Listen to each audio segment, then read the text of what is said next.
We also wanted to get your thoughts on another Joe Biden blunder this week. Have a listen to his latest comments on Russia.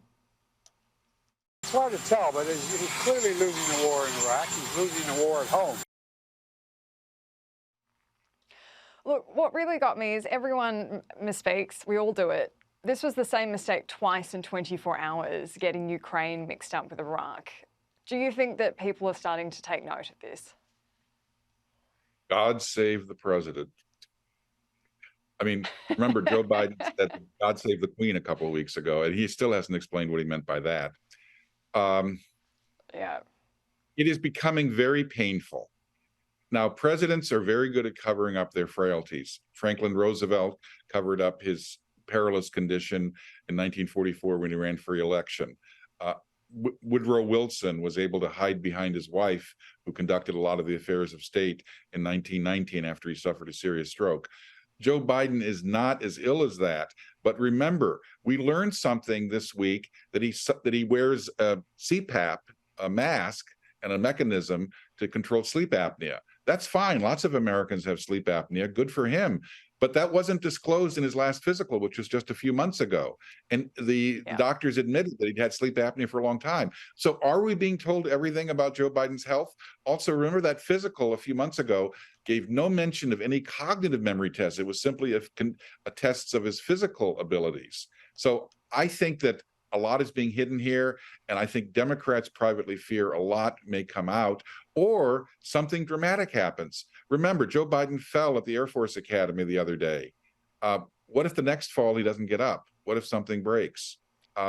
We certainly hope that he continues in decent health, but the odds are that he is increasingly frail and increasingly incoherent, and people are noticing that more. Yeah, look, and no one takes joy in leader of the free world being any kind of vulnerable, but it's a different prospect when we're talking about someone who's in charge and someone who wants to run again. And I think that's why the conversation's really shifted. But finally, we just wanted to get your thoughts on this interesting investigation by Reuters that's uncovered that former President Donald Trump is the only living president not descended from slave owners. Barack Obama, Joe Biden, and George Bush are among those who were descended from men who owned slaves. This comes as far-left Democrats call for $14 trillion in national reparation payments for Black Americans as compensation for slavery and discrimination. Okay, so this is an interesting study. It sounds quirky, but it does raise the question of who actually gets these reparation payments. What are your thoughts? No one. It's a stone-cold political loser.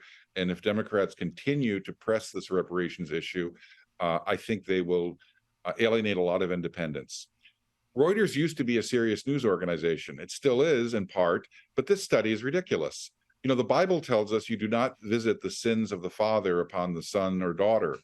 And if you want to go back and look at everyone's ancestors, I can tell you all of us will have something we're not proud of.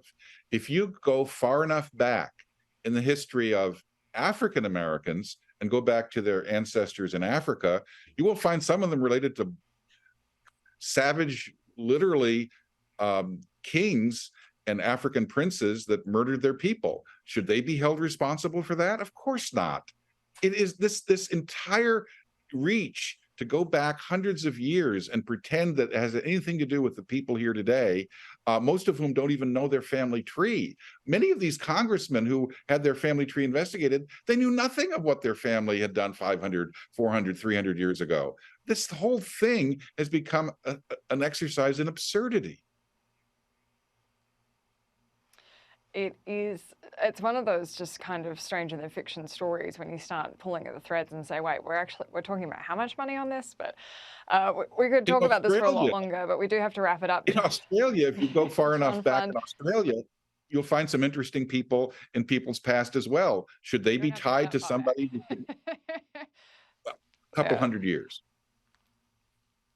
Yeah, some of our family trees could be a lot longer to get away from some elements. But no, John Fund, I'm sorry to cut you off, but we do have to wrap it up there. Thank you for your time.